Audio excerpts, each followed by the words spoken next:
қайғыдан шығуға көмектесетін ең эффективті жолды айтамын. Жалпы адамдар әртүрлі кезде қайғырады, иә. Кейбіреуі қарыздан қайғырады, кейбіреуі ақша таппаймын деп қайғырады, кейбіреуі тұрмысқа шықпадым деп қайғырады, кейбіреуі ажырастым деп қайғырады. Әртүрлі ситуациялар болады, иә. Енді қайғырып жатырсың, енді бұл ситуациядан қалай шығасың? Прям до такое состояние, что ты ничего не хочешь делать.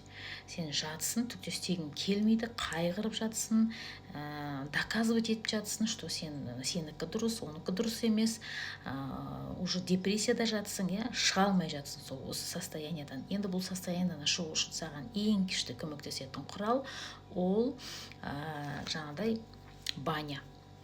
Неделясына 2 рет баняға барасың. Баняда барған кезде қатты терлеу керек. Терлеу керек, яғни выпаривать надо. Бүкіл денеңдегі эмоцияларды шығару керексің.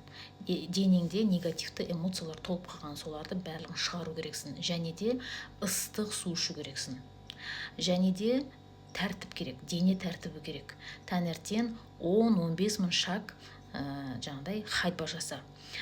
Содан кейін дене тәртібі, ыстық су ішесің, ходьбаның алдында 1 стакан су ішіп аласың. Ходьбадан келгеннен кейін тағы да ыстық су ішесің. Содан кейін завтракты 1 сағаттан кейін бірақ ішесің. Және де лимонмен су ішсең болады. Вот осы нәрселерді жаса, содан кейін состояниең өте жақсы болады. Қайғың кете бастайды.